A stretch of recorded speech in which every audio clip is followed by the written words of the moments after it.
And Richie Wood has done it again! The magic man has come up with another trick! Well, here's a chance to seal it! It's done! It's Georgie Kelly! Rotherham United's pathway back to the Championship is opening up!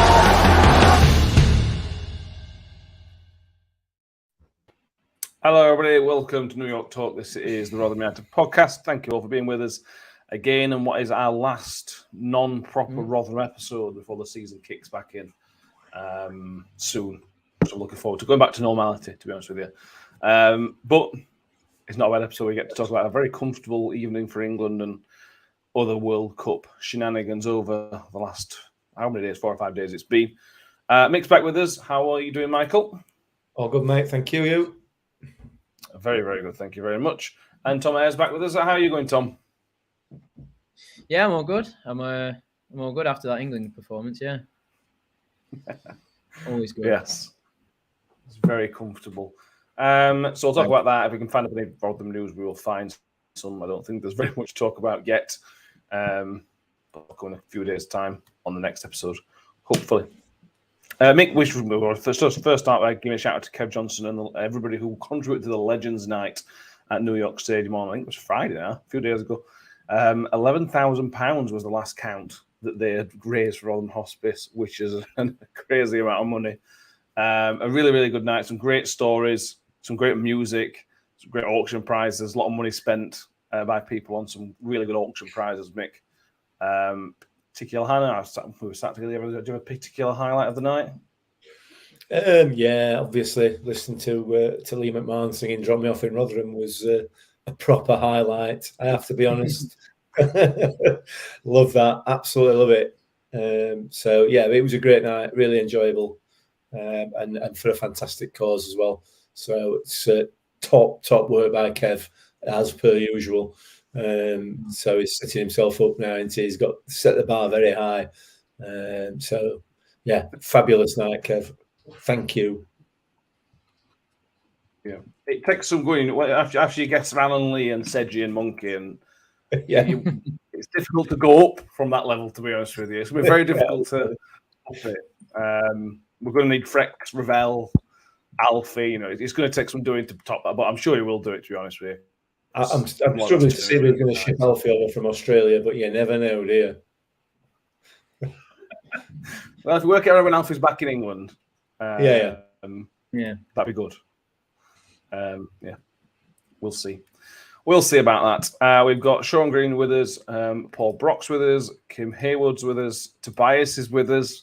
Thank you for joining us, Tobias. His team of South Korea, his sweepstake team are out. We'll talk about that, to be honest with you, because I can't. They've played against one of the favourites now, but they were my dark horses, Mick. So I win the dark horse bet, the dark horse prediction. So that's another prediction that I won. Probably not. Another prediction I won is I said England were going to win 3-0 against Senegal. And as it turns out, that's exactly what happened, thankfully. Tom, other than 20 minutes, 25 minutes, something like that, although for the most of the time it was relatively comfortable, other than the odd moment, it was one of the most comfortable knockout games. It's the most comfortable knockout game since Ukraine 2 years ago, I suppose, but it was very, very comfortable. Yeah. Sorry, Mick. Sorry. It's in my internet playing up again. It was a comfortable night, wasn't it, Tom? Yeah. Oh, sorry. Yeah, no, sorry, it was mine. No, yeah, it was. It was extremely comfortable. It was it was an enjoyable watch as well, especially that second half. I mean, the first 30 minutes were boring. But yeah, I mean, as soon as he it's kind of he almost let the creative players play, and then it says the rest. Senegal, well, were good. I thought they were all right. But no, it's not it wasn't a challenge in the end. But I think that helps to boost their confidence, especially that of Jude Bellingham's. He was phenomenal, absolutely phenomenal. Well, just. But I think the real test is France, isn't it? Yeah, it is. That's the biggie. That is the biggie. Mick, were Senegal rubbish, or were England just on another level to where they were? Because they are African champions. Let's remember that. Listen, they're nobody's mug, Senegal. No question about it. They're probably the best. Well, there's no probably about it. They're the best team we've faced so far in this tournament, by some distance, to be fair. And they did create some dodgy moments for us at times, but we dealt with it reasonably well. There was that one save from Pickford in the first half, which, to be fair, I think had it gone in, it would have been disallowed anyway because there were a handball in the build-up to that. But nevertheless, it didn't go in. It was well defended eventually, and like Tom said there, we were never really in any danger.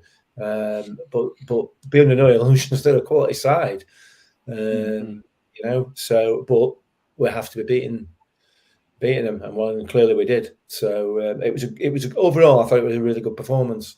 So yeah, I have no issues with it whatsoever. Yeah, John Morell says, "Evening lads, it's Jude Bellingham's world. We're all just living in it." Yeah, it's at the start of the tournament, Tom, we were talking. Is Bellingham going to get in the team because he'd not really played for England? We all knew he was a very good player, but he'd never played consistently. And now he is, other than Harry Kane, he's probably the second name on the team sheet. It's a bit of a sensational tournament. Yeah, I mean, some of his stats that came out of that game were ridiculous. It was you know, he wasn't just everywhere. He was influencing everything as well. You know, every good move came through him. I mean, that first goal came through him. The second goal came through him driving through the middle. You know, it was him. It was just his game really. And yeah, I thought he really. I don't know if is it the three in midfield that helps him be more creative like that, because you know, the first couple games, you know, he was solid, but he was never quite as influential as he was against Senegal. And you know, that's a credit to Henderson and Rice, I think, as well. It's it was a good all round performance. But yeah, Jude Bellingham was something sensational, and to be doing that at 19 as well, he's probably will be one of England's best ever players if he continues like he does. Yeah. Did either of you two see that video with the Real Madrid fan in Qatar? By the way, it was just absolute random encounter. Yeah, telling him to join Real Madrid almost aggressively. Yeah, Yeah. daft. It could go anywhere. He can have his pick. Really, right now, he can go wherever he wants to go. They'll take him. That's how good he is. We're now talking about. He's in the conversation to win Player of the Tournament. We're now in that stage where he's been that good. Big shaking his head. Go on. Nick doesn't agree. It's not going to do, is it? He's not going to do. Well, I mean, far be it from me to say anything about this World Cup is corrupt in any way. I mean, I would never say that, because that's obviously, there's no evidence to suggest that's true. What I would say is that Ronaldo won the man of the match for scoring a penalty and doing absolutely nothing else. Gareth Bale. The man of the match ones are a joke. Well, yeah, it's fixed. It's corrupt. It's bent, much like the rest of the World Cup. Harry Kane was given man of the match last night. Now, I mean, it's the most. I mean, I'm embarrassed for Harry Kane, and I would hope that Harry Kane was embarrassed picking that up, because it's just Jude Bellingham was head, shoulders, knees and toes above everybody else on that. Yeah, he was. Right. And I'd like to apologise to John in comments as well, because when they retired that 22 shirt from Birmingham, I laughed. I was embarrassed for him. And last night showed me that it was justified, because he is just something else. Absolutely something else. He was assisted last night, and he was able to play the way he did because of Rice. I think Rice is a phenomenal player, and he allows him that freedom. And Jordan Henderson as well, obviously, with the way that middle three played, helped Bellingham to be as influential on the game as he was. But how anybody else could even be considered for man of the match, even considered. Even in a short list, there is only one short. The short list was very short. It was one player, and it was Jude Bellingham. Ridiculous, absolutely bent. I'm pretty sure, I don't know this. I think the golden ball is voted in a different way. It's not just who Budweiser want to meet. like it is at home, Rotherham games. No, of course it's not. Who's his favourite player? Right, Ben Pringle again. Like it That's used exactly to be. what it is. But the overall tournament is different. Different voted differently. I think it might be voted by the somehow the teams. I think that's for another day. He's in the conversation. He's already, and he's almost nailed on to win the young player of the tournament. Almost already, because that's how good he's been. We're 4 games in. It's brilliant. Will says if we didn't let Foden score against us, he would have never kicked on. Rotherham United making yet another player's career. That's correct. True. His first home goal was against the mighty Rotherham United. So you're welcome, England. That's all I suppose we should say. Richard Brown said, "Did anybody see the Rotherham United ban at the match?" I didn't see it, but there's always one in there. Portugal, Uruguay, wasn't it? Or was it? Like not even an England game. Oh, it might be. I saw it a different game as well. Yeah, Cool. I didn't know which one he meant.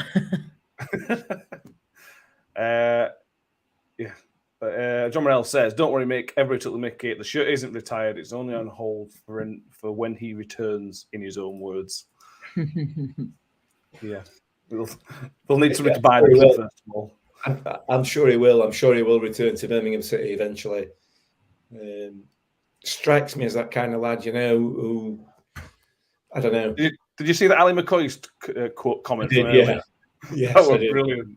It basically said, "I ain't got any daughters, but if I had any daughters, I'd be fine with him going out with Jude Bellingham because I think he's great."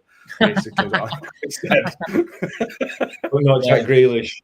But not Jack Grealish, no. And I think he's right. Yeah. Back on that first 20 minutes, Tom. I suppose it set the tone. It sets a foundation that we were very slow, ponderous, passed it around the back 5, including the keeper for a long period of time. But I suppose it allows everybody to settle into the game. But could you do that against France? I don't think you could do that. I think you'd get one mistake and France will kill you, won't they? Yeah.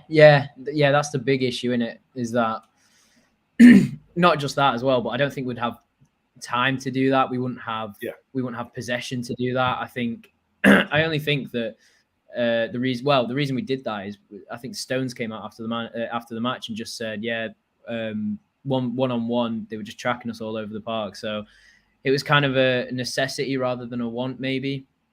But against France, you're not going to get, you need those cute players like Foden, Saka, Bellingham, who just move the ball a bit quicker.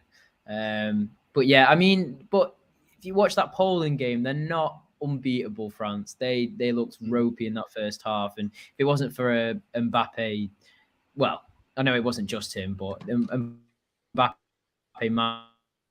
masterclass, then it's anyone's game on Saturday. But I think we'll be all right in the long run because it doesn't suit France to be out of possession. So I think we'll hold the ball a lot better when we do have it. So France like the ball to feet, etc. And it's something we can pry off of.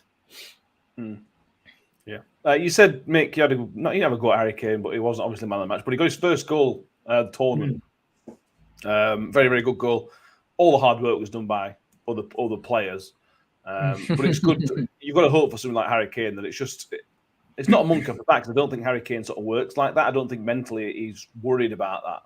But it's just good to get one on the board. And 8 different scorers now. It's just ridiculous. Yeah, it is. It's good that he's got off the mark. He needs to up his game a little bit. For me, I think he's been off the boil. I know you're laughing, but the thing with him is when he receives the ball with his back to goal and he's facing his own players, it's the time it takes him to distribute it is too long. He misses two or three passes at times before he releases the ball. And I think he needs to be sharper with that. If he was sharper, I think England would be a lot more fluent. So that's just my opinion. But he's better in those goal-scoring positions than he is, being used as a hold-up player. But Senegal played very similar to the way that the US played, in that they didn't really press particularly high, and they sort of were very keen to get 11 men behind the ball as often as they possibly could. I don't think that suits the way England play. No, France won't do. Yeah. France will strut about and try and prove that they are world champions, which I think will play into England's hands personally. So long as we can be a little bit tighter defensively, because defensively last night I think we were exposed a couple of times. So yeah, we'll have to wait and see. But as far as Harry Kane's concerned, yeah, hopefully that'll allow him to kick on, and if he's not having to come back into midfield to pick up the ball, then he'll be able to spend more time in opposition penalty area where he can do the damage. Yeah. John Morel says he doesn't think Kane's fully fit himself. He also says France midfield will help. Yeah, I probably agree, Tom. It doesn't look as fluid in his movement as he normally does. But if this is Kane at 70% fit, then a week's rest should be on another level. Yeah. No, he's a good player, and I do agree, Mick, that he doesn't quite see those quick passes like someone like Foden would. But I do think he was integral to us getting on the front foot. I don't know, when he came very short into midfield, pinging those long balls out did seem to help us just get out of pressure a bit. And he's not a playmaker. He shouldn't be dropping that deep. But sometimes in those games you kind of have to, and I think that's the sign of an intelligent player. And I think that's why he will always have to start and play every minute for England, because if he doesn't, then stuff like that doesn't happen. And he does influence the game a lot more than just goals. And I think every England fan's starting to see that now, that even though he's not scoring, he's still playing well. And I know that I think Foden deserved the man of the match over him, but it does go to say, like, they all had good games, but he did have a good game. So yeah, even at 70% fit, like you said, he's still a menace to deal with, especially against Konate and Varane, Varane and Upamecano, who he plays against. He's played against for the past couple of seasons. He has the run on them. He knows them, especially Lloris as well. Plays with him. He only needs a chance or two, and he's you're 2-0 up. You only give him a chance, and that's it. Which I think is the crucial thing. But I would say that with the weak link, I'd have to say Maguire, because he did get caught out quite a few times against Senegal in that first half, I thought. Well, that's the only thing. That's the only, it was too casual. I thought. Yeah. It took too long, didn't it? Yeah, and Jai had the run on him a bit, but it wasn't anything too serious. I think I genuinely back our chances against France, and I might regret saying that, but I really do. I don't think they offer too much at the back, and I think that will just help us a lot. Yeah. Well, the issue from Maguire's point of view is he shouldn't have too many difficulties dealing with Giroud in terms of pace. Yeah. But if he gets isolated with Dembele, then he's going to be in trouble. Obviously, he's on the opposite side, I think, to Mbappe. I think that's going to be Kyle Walker's. That'll be Kyle Walker's job, and if anybody's going to catch him, then Walker will. But Harry Maguire, just if he does, like I said, if he gets isolated against somebody like Dembele, then that might be an issue. Although he couldn't hit a bull's ass with a shovel at the moment, could he? So fingers crossed. If he does get past him, it'll end up in Rose Ed. But you never know. Do you? No. Yeah. So the question is, moving forward, is what's the formation? Because historically, the last couple of tournaments against the better teams, he's gone back to 3, essentially back 5. 5 at the back, so you lose essentially the attacking midfielder comes into the defence almost. What are you going to do there, Mick? Because back 5 against that helps, because you can put Kyle Walker as a right of the back 3, because that pace is then there to cover the Mbappe area with maybe Trippier as a right wing back as well. So you're sort of doubling up really, really strong defensively with a good bit of pace. But if you do that, where does Bellingham fit into that? Because if you're going to play that formation, you have the 2 sitting midfielders, or again, historically, we have the 2 sitting midfielders, but Bellingham's been our best player. So what do you do about that? It's a puzzle that somehow is going to be solved within a week. Yeah, absolutely. I mean, it depends how Southgate and his team see that French midfield. Because I think somebody's put it in the comments earlier on. I think that the midfield is where the game's going to be won and lost. I think My view is that Kyle Walker has enough about him to keep Mbappe reasonably quiet. So it's then how they're going to match it up in midfield. At the back, I suspect they'll probably go the same. I can't see him going 3 across the back. I don't feel that the French, from what I've seen of them, go too much down the middle. So you're kind of wasting. You're wasting a position there, a more attacking position, by playing 3 central defenders, because they tend to play just Giroud up top, and he's supported then by Mbappe and Griezmann or whoever else it is. So I can't see too many changes at back, to be honest with you. I might be wrong, of course, but who knows? We'll see. Danny's with us. Danny Odenglair's with us. How are you doing, Danny? I'm all right, thank you. Apologies, I'm a little bit late. I was at my granddad's making sure he can feed himself because, as we've established, he's incapable of boiling an egg. But yes, we're here. I'll move my computer slightly, obviously, you can't see the washing, but yes, we're here. What do you think, Danny, for Saturday? We'll sort of preview this a little bit because we're going to talk about Rotherham on Wednesday. What's England going to look like? What do England need to do in terms of personnel and system to make sure they stifle the attacking threat of France, but don't stifle themselves attacking? Christ, what an introduction question. I was hoping for a what have you had for tea, to be honest. This is what you get for coming late, Danny.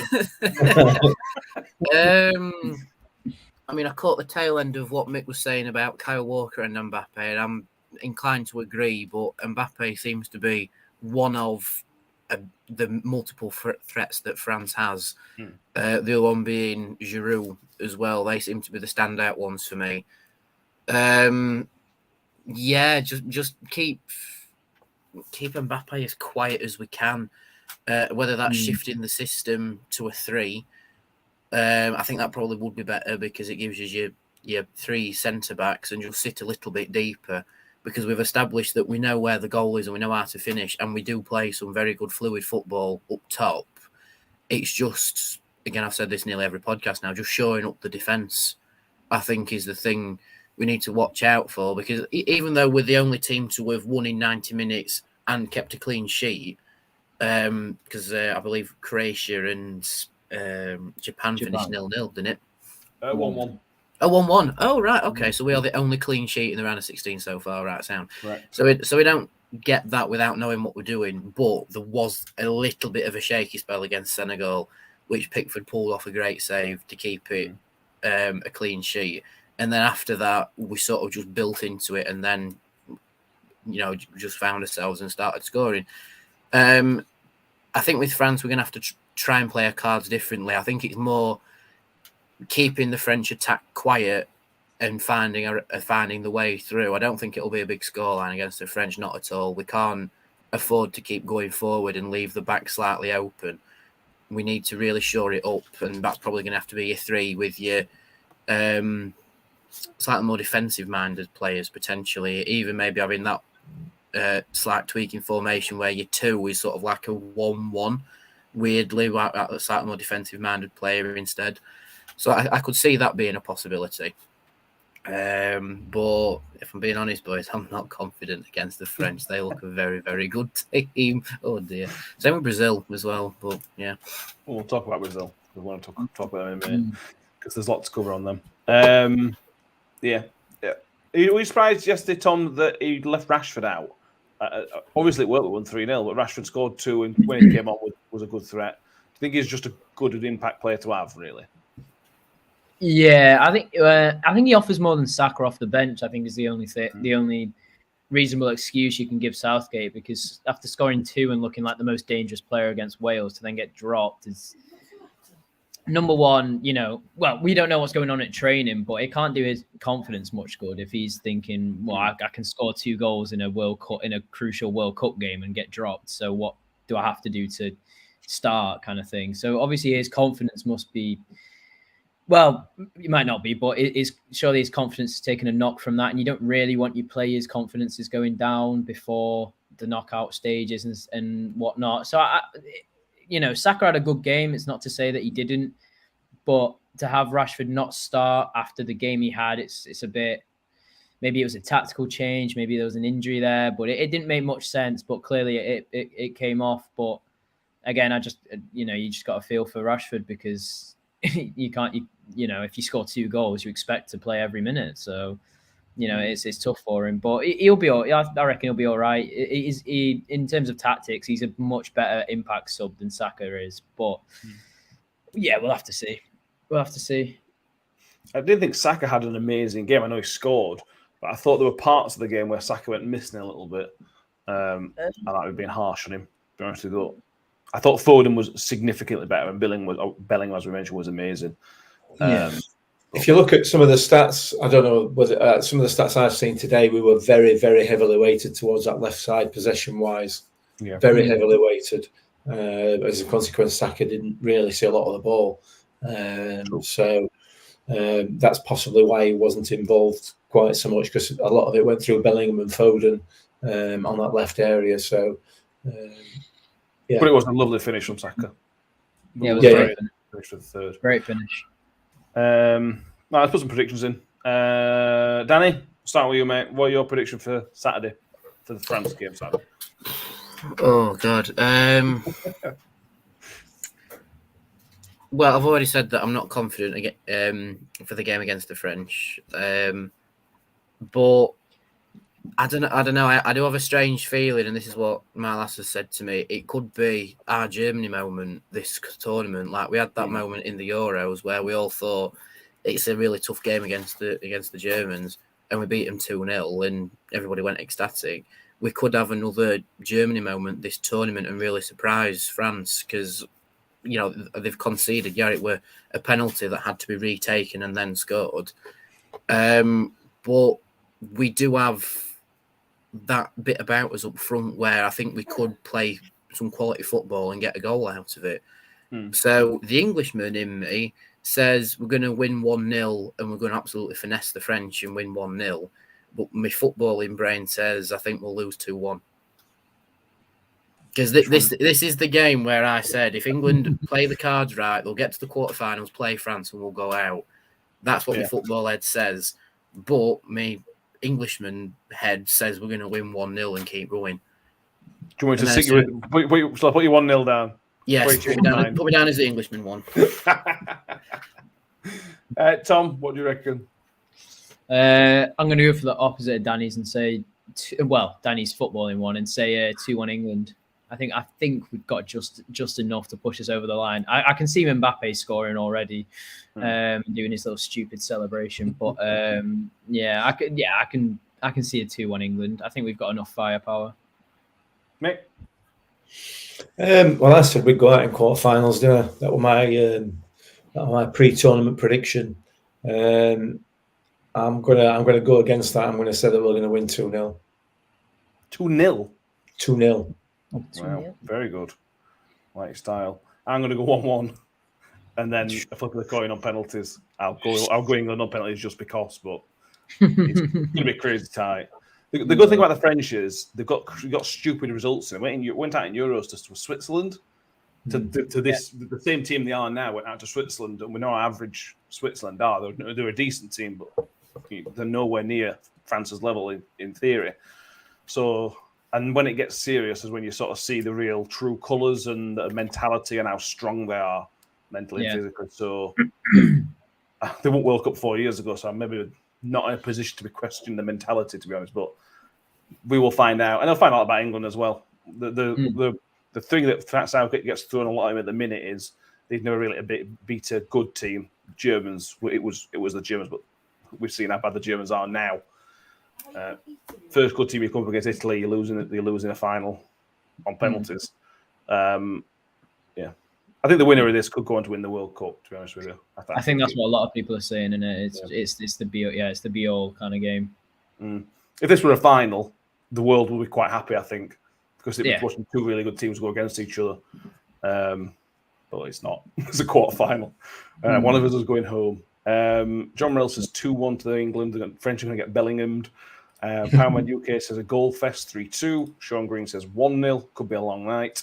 Arsenal Emmett thinks 3-2 come on England. Yeah. Let's talk about some other games in the World Cup, because why not? We are recording just after Brazil. So let's talk about that. Brazil with a 4-1 victory over South Korea. There's two ways of looking at this, Mick. You can either say that Brazil was scintillating, and they scored some sensational goals. Their players that are meant to be their best players turned up and scored the goals. You could also say that South Korea defended like a Sunday League team in the first half. Which one of those routes would you like to take the podcast down? I don't know, mate, because I didn't watch it. Oh, jeez. So, I mean, I've teed you up, and I could have said that right at the start, but I thought, you could, yeah. I'm going to let it carry on. Yeah, for me, Brazil are up there with Uruguay at the moment as the most insidious, horrible team in this competition. I used to like Brazil, and I used to love watching Brazil.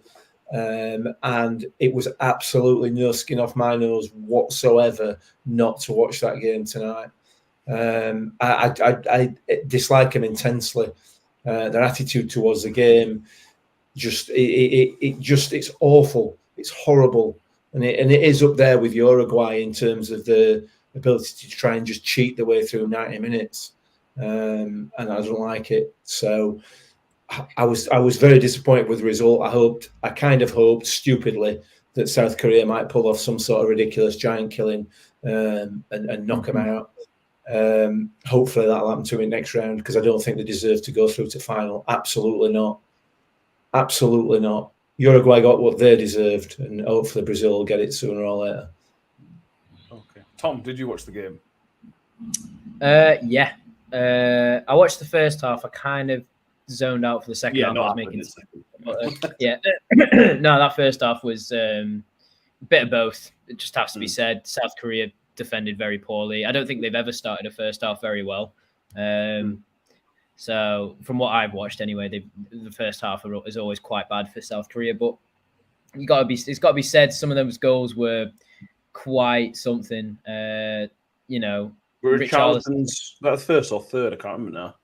The third goal, which was Richarlison. Yeah, considering it was a passing move from including the two centre backs, from Marquinhos to Thiago Silva to then in for Richarlison, was ridiculous. It was a beautifully crafted goal. I don't know. I think Brazil are the only other team other than France that I think you can kind of fear in this competition as being. They're all technically good. They're all physically strong and quick. They seem to have a good togetherness. That's the only other team I can really look at and thinking, wow, don't want to play them. But you kind of have to, don't you? Well, we can't meet them till the final, thankfully. Yeah. I suppose, thankfully. Yeah. It reminded me a bit of Rotherham Doncaster last season when Donny tried matching us up, and it was just stupid. Why would they try and matching us up and South Korea just tried matching Brazil up? And you're South Korea and they're Brazil. What are you doing? Yeah. I don't get it. I mean, we've seen Serbia, Switzerland, and whoever else were in Brazil's group. If you try and stifle Brazil, they get angry, they get cross, and they get frustrated. They beat those teams because those teams are not amazing. But I get worried, Danny, because they are amazing. But I feel like we could stifle Brazil quite badly and then hit them on the break or punish them when they start getting a bit restless. Really, they worry me, but I can see us beating them. You're a bit braver than me saying that, Matt. I can't really, as it stands right now, I can't see us completely beating Brazil. But at least with Brazil, there are ways to do it, like you say. I mean, technically, there's ways to beat France because they have been beaten. But anyway, but yeah, like I say, with Brazil, it's one of them teams where if you just stop them playing the way they want to play, they get angry and frustrated, and they then create gaps. It's actually the same with Argentina. As well, and the same with the South American teams. If you stop them playing the way they want to play, they get annoyed at you. Whereas with the European teams, they have different ways of playing. So if you try and stifle one way, they'll just switch up a different way. And the only downside with that is that France have got some quality strikers in their team, but they are beatable, as we've seen. And it's just for me, it's just how adaptive is Southgate. Like, if he sees the system isn't working, does he change it? Because I thought at times against Senegal, we were playing like we played against the US, where we were very flat and invited pressure. But he sort of switched it a little bit, and that's when we really came into our own. So yeah, maybe if we do get to the final, we meet Brazil, and we match up against him, and he sees it isn't working and try and stifle him, that could be our way through. The only downside, we have to get past France first, and whoever it is in semi-final. Spain or Portugal. Oh, oh dear. Yeah. Brazil's got a relatively kind of got. It seems to be the exact opposite of the Euros for the blokes, because people have argued that we had an easy route through the Euros until we got to Germany. Whereas this World Cup, we seem to have beaten Senegal, and now we've got the hard teams to just even get to the final. So it swings and roundabouts, isn't it? But we beat the African champions. We're now going to beat the world champions. Yeah. Then it's the former European champions in either Portugal or Spain. It's just easy peasy. Don't worry about it. Brazil have got Croatia in the next round, and probably Argentina. Obviously, that depends on Netherlands. That tie as well. So we'll have to wait and see on that one exactly how that runs down. But you'd expect Brazil have got a kind of run. Let's put it that way.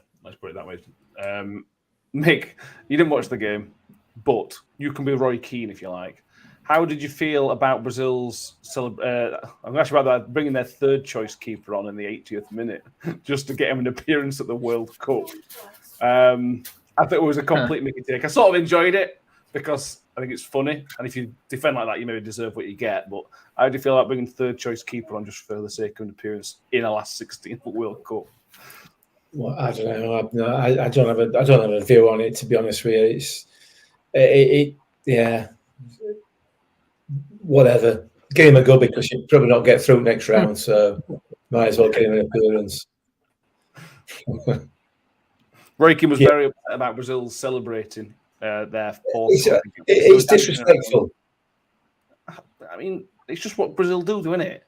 That don't make it that just because it's what they do, don't make it any less disrespectful, does it? Just because they're Brazil or they're Argentina or France or whoever, it don't make it any less disrespectful for the teams that they're playing.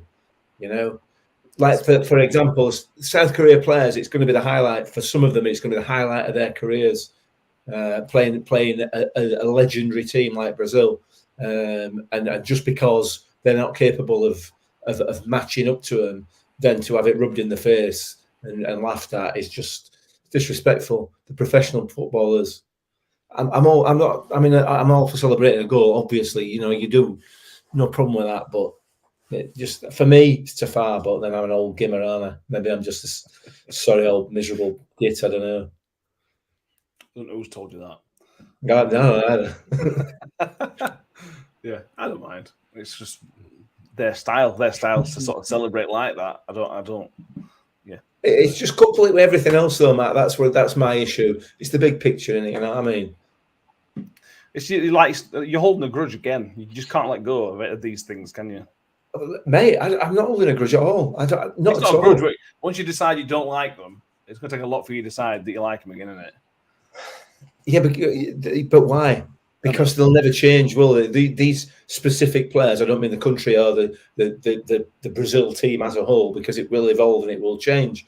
But these specific players will never change the way they behave, whether they're playing for Brazil or the clubs. They will behave in the same fashion when it's wrong. Okay.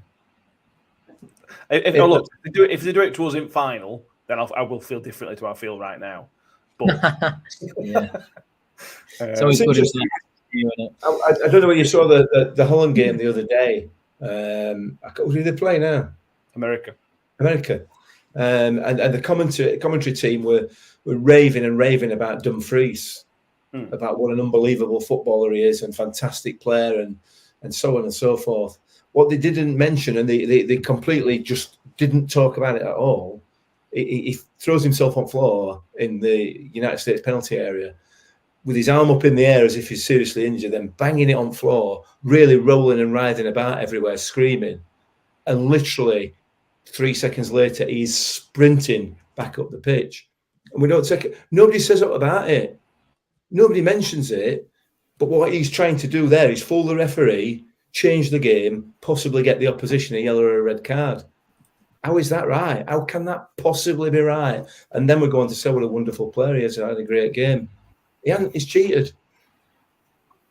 Why does nobody else talk about this? I find it really hard. I can't get my head around it. I can't, honestly. There's so many examples of it and nobody mentions it. Oh, it's part of the game. Yeah. We're used to it now. It's not that. Yeah.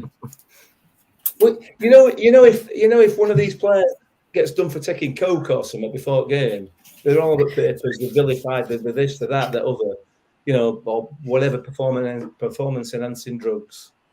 They're all, it's a disgrace, it's an absolute outrage. Why? What's the difference? If you can tell me the difference between what Cavani did the other day and somebody taking a whatever steroids it is, what's the difference? I don't know. Just like a big run. It just annoys me. It annoys me. Does it? Does it really? Boils my blood. You just ignore it. Why? No. No. Let's move on. Here we go. Right. John Morell says it's in Derby County defend better than Korea did. Sean Green says the defending was atrocious. Palmer UK says it was a humiliation for South Korea. John Morell says if they defend like that, they deserve all the disrespect they're going to get. Last 16 of a World Cup, and that was the worst international defensive display I've ever seen. To be honest with you, it's not far off. It was that bad at times. It was, yeah. It was atrocious. John also says if Rotherham player dives, wins a penalty in your final game of the season, Mick will cheering as loud as anybody. Yes, he will. Well, I might be cheering if we score, but I'll be screaming at the player to get up because I do anyway. I can't be doing it. Ben Wiles is famous for it, throwing himself on floor. He is, yeah. And he does get me shouting in his ear. Yeah, I don't think he'd be. Well, no, I'm sure he can't hear me. Yeah. Did we all watch the Japan game? Before I ask you a question, I'll check. No. I didn't watch the Japan game. Mick, did you watch the Japan game? Croatia. Japan-Croatia today. Yeah. How did you feel about the penalty shootout? It was absolutely dreadful, wasn't it? If Korea's defending were bad, well, Japan's penalty taking. I mean, the ones are not practiced, and I don't get that. You go into a knockout game of World Cup, practice penalties. But that's precisely what was said to me. That's what was said to me while we were watching it. It looks like they've not even practiced taking penalties. Devoid of confidence in what it was ridiculous. Absolutely. It's been a massive contrast to their overall performance in the tournament, because their performance in the tournament has been all about bravery, it's all about energy, all about just trying. And those penalties were just like nothing, weren't they? They were really weird. Yeah, it was. Yeah. Sorry.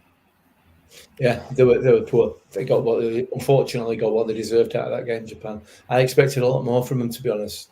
Particularly going into that second half. Once it went to 1-1, I felt that Japan had probably stepped it up a little bit, and I felt that it was a better score for them. Well, as good a score as 1-0 for them, because I just felt that they had enough from what they performed previously. And they were a bit of a disappointment, but then penalties were just icing on cake, weren't they, in terms of icing on the disappointment cake.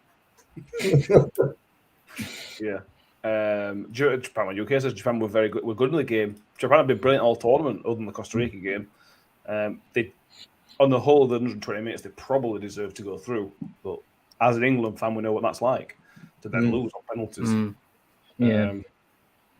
But we got the first penalty shootout sort of out of the way. We don't have to be the first ones to lose on penalties, do we? Let somebody else be the first. I love your positivity there, man. You watch, you'll go to penalties against France and we'll lose now. Yeah, that won't surprise me. Nothing will surprise England. But back to the days of glorious failure, proper quarter-final failure, as it used to be. Danny, is there any of those teams let's talk about the knockout stage. Any knockout stages that you thought, they've been really good, or has it just been the sort of the usual suspects so far? Usual suspects for me. I thought the US came across against the Netherlands a little bit stronger than I think people gave them credit for. Holland have got Argentina. in the quarters, haven't they? Looking forward Yeah, to that. I think Argentina are a good team. Don't get me wrong, but like with the same argument against Brazil and France, they are beatable. And they look beatable. I mean, I said this to my mum whilst we were watching the Argentina game. Personal opinion, I think Messi isn't having a good tournament by his own standards. I would judge Ben Wales by he's not had a good game by his own standards, right? That's how I see Messi's tournament. All the commentators and stuff bigged him up as the best player in the world, which fair comment, he is, right? But in terms of the bar that they've set for him, I don't think he's meeting it. I think Argentina rely on him a little bit too much to create something. Yeah, I agree.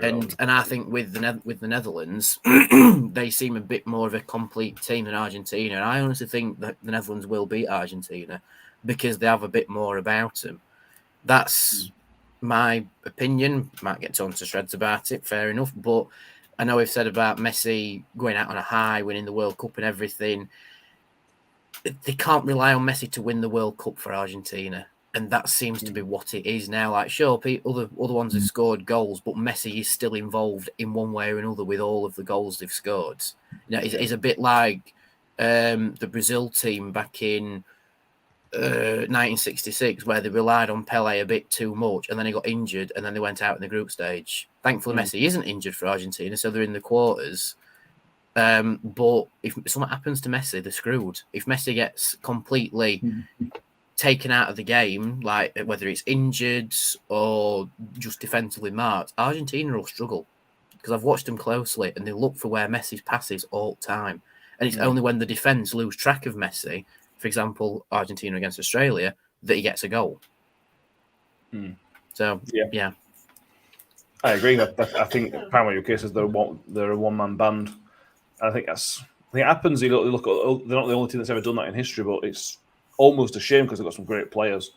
What do you think of Netherlands, Tom? Because I agree with Kenny. I think they're a good team. It's not very surprised that Louis van Gaal has got a group of decent players and made them into a good team. Do you think how far can they go? Oh, it depends. I mean, I just want to say, Danny, the way that you slid in a Ben Wiles Lionel Messi comparison so subtly, very impressive. I didn't even clock it, to be fair. I'm impressed with myself. Very smooth. It's the Netherlands look very clean. I don't know if that makes sense to anyone else, but it seems like they're quite slick with their passing. But again, they don't. Other than I don't even know if Depay does. They don't look like they have much of a goal threat. I think the goal that Depay scored was a very good team goal, and he took it well. But then, other than that, they don't. Dumfries had to score, and who got their other one? Daley Blind. It was a bit like, they relied heavily on their system and their fullbacks, and I think if you can exploit that system, because Daley Blind is not a left wing back. If I'm going to do a Danny here, if Shane Ferguson, I don't really think has the legs for left wing back, then Daley Blind absolutely does not. It's just a case of finding them out, and I think it's tough to say if Argentina will, but I think a team will. Do you know who they've got next? Do you know, is it that far ahead yet? Do you know who they would have Brazil in the semis, or they'd have Brazil? Yeah, no, yeah, quarters or semis for me then, because I can't see them beating. I think they're back. I think they're I think they're a lot more exposed at the back than people think. I think Van Dijk's not having a great tournament. I think that the wing backs are good going forward, but potentially a bit defensively liable at the back. But and I think Argentina might have that firepower up front that Netherlands don't quite have. And by that I mean that they have Messi and Netherlands don't. Is the only thing I can really see. Is the fact that I think every team needs a game-changing player, and I think Argentina have one and Netherlands don't. Is the best way to put it, really, and I think that might see them over the line. Don't know, not too sure. An Argentina Brazil semi-final does sound very tasty, though, doesn't it? Oh God, yeah. Yeah. Although if we lose to France, I'm not watching rest at World Cup, so I suppose it's irrelevant, really. Fair enough. Yeah. Mick, anybody else you want to mention from that's left? There's one more day's worth of last 16 games, isn't there? Yeah, not really. I thought Holland didn't excite at all, really, did they? As Tom's just pointed out there, Argentina didn't excite particularly.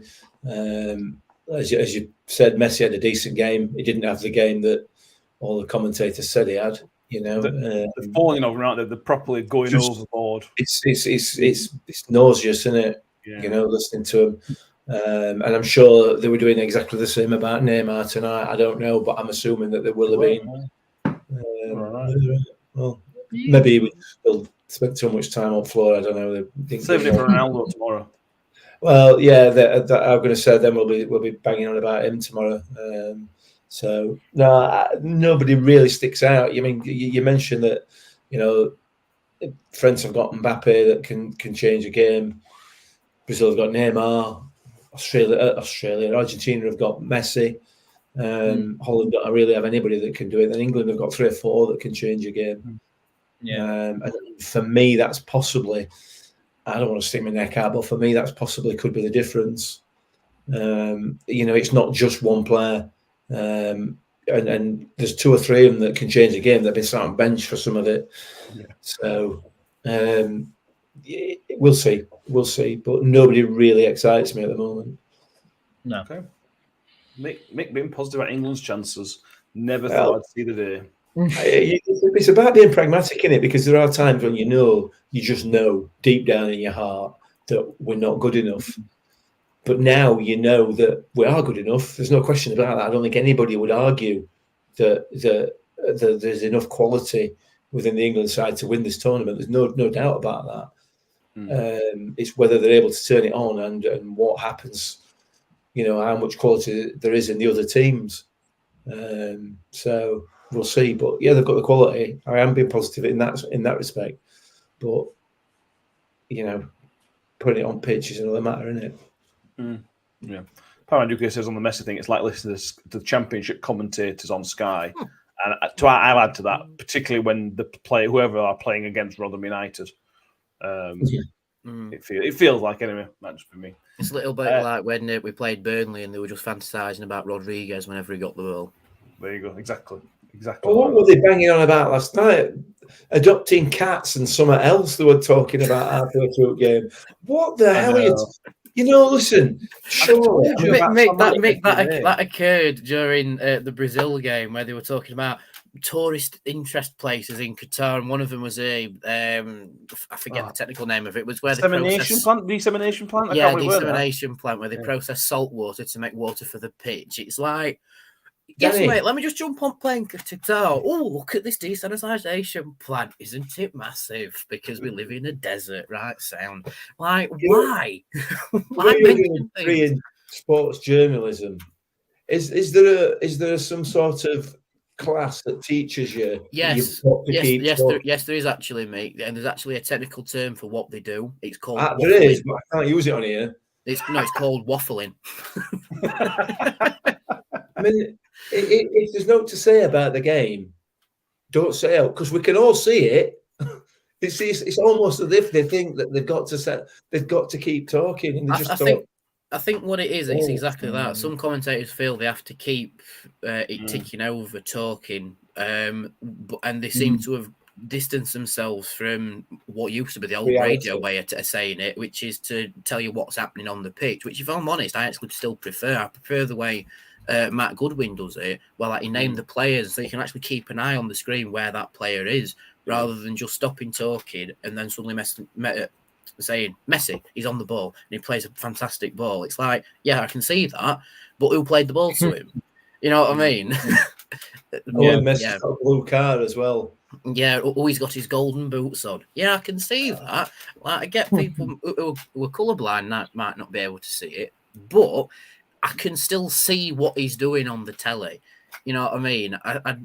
Like, you don't seem to get the really strong bits of commentary, especially like with the BBC and ITV and Sky games as well, that you used to get. Like, even a short time ago. Like, do you remember when Sheffield United played Leeds and you got the Basham arriving bit of commentary, I don't think we've had something like that since, something that was that poignant from a game of football. You know, we're certainly never going to have the think it's all over it is now again, because that's not the way people commentate on games anymore. It just gets boring. Can we have the option back where you can just turn off the commentary like we had during lockdown? I didn't mind. Enjoyed that. Yeah, I agree. I think Peter Jury's quite good. I like him. I think he's quite careful with his words and quite, you know, he makes it out like a big scene, event. A big event that happens. You know, Greek. You know, Manolas, the Greek god in Rome, is the one that stands out. It's a good line, and he's not in anywhere. He's not in anywhere in England. You can't listen to Peter Drury's commentary. He's there commentating. I don't know who for, but he's there commentating. I don't know. We get Sam Matterface. I mean, for God's sake, come on. We all deserve better. We just do. Yeah. Dion Dublin accompanying him as well. Dion Dublin, man. It's always a farce. Yeah. There we go. That's all the World Cup stuff we're going to cover for now. And if England lose on Saturday, we won't be covering anymore. So that could be the final bit of World Cup. Maybe. We will be back. Yeah, we'll be back on Wednesday evening on YouTube, Thursday morning, because we don't want to clash with the fans forum that's happening on Thursday.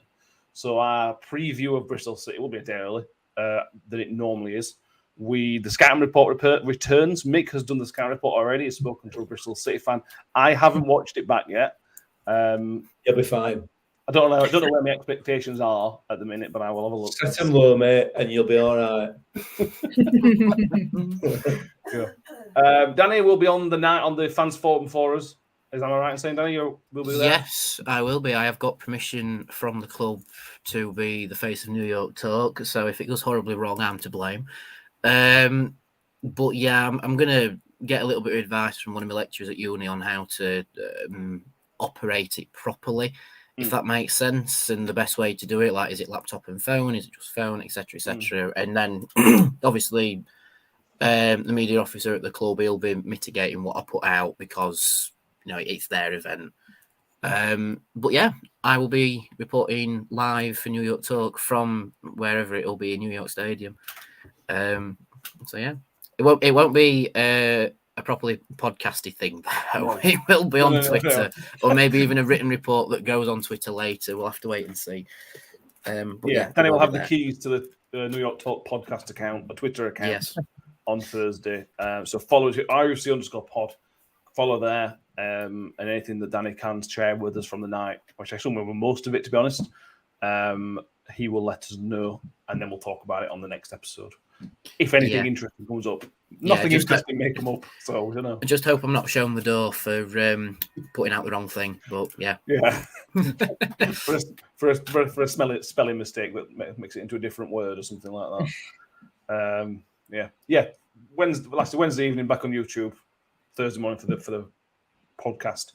Normal service will be resumed. We'll get back to talking about proper players. There's no Mbappes. We've got Shane Ferguson and Connor Washington and people like that. That's what we want. Anything else that anybody wants to talk about before we leave? Because we managed to get another hour out of this, which is quite impressive. Bearing on, there's no great deals to talk about. I'm all good. I think we're about done, aren't we? Good. I like it. Thank you all for being involved. If you haven't already, please do subscribe to the YouTube channel. And as I already mentioned, follow us on Twitter and Facebook because you'll be able to see the stuff that we put out over the next few days. So back Wednesday, and then it'll return to normal Sunday evening. It's normal times. Back at 8 o'clock on YouTube. If you're watching on YouTube on Wednesday, it's back at 8 o'clock on the normal time. For you that are doing it there, please subscribe on the audio, iTunes, Spotify, wherever you are there as well. Mick, it's been a pleasure to have you with us during this World Cup break. Are you looking forward to getting back to... Ian Bradley said, Messi's okay, but he's no Tom Eaves. That's what I'm talking about. Yeah, I mean, I can't wait. I can't wait to get back down to New York and just see some real football. Wrap up on Saturday because it's going to be freezing and all. It is going to be cold, isn't it? And Bristol City, to be fair, they've got that young lad in middle. I can't remember his name now. Middle at Park who loves a good roll around on floor, doesn't he? So anyway, save it for Wednesday. Oh, don't worry. I didn't mention it to him from Bristol City podcast. No. I tried to play it safe. That's probably a good idea. Well done. asked whether When you go out on your own, you play it safe. When I'm asking questions, you pop up with all nonsense. only asked him if he still wanted to sack manager and a couple of other bits and pieces. Just Anyway, you'll be able to see it on the next episode. Tom, been a pleasure to have you with us. Like I said, next time we have you on, it'll probably be about Rotherham United, which will make a change, won't it? Thank God, yeah. That's what I've been waiting for. Yeah. And Danny, it's been a pleasure to have you back with us again. Can't wait for some Rotherham chat. Yeah, me either. Sorry about the background noise. My pizza has just been delivered. Get in. That's the but- perfect time to end then, isn't it? Yeah, exactly. But yeah, looking forward to talking about Rotherham. I've had enough for international football already. I want to see Victor saving some penalties rather than Jordan Pickford, if I'm being honest. Yes. Yeah. If you're going to save anything, let's save penalties. Yeah.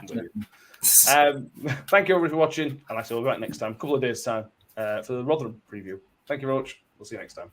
Bye. Ravel, ambitious, but brilliant. Mule with it. Wood's got round the back, and Richie Wood has done it again. The magic man has come up with another trick. Well, here's a chance to seal it. It's done.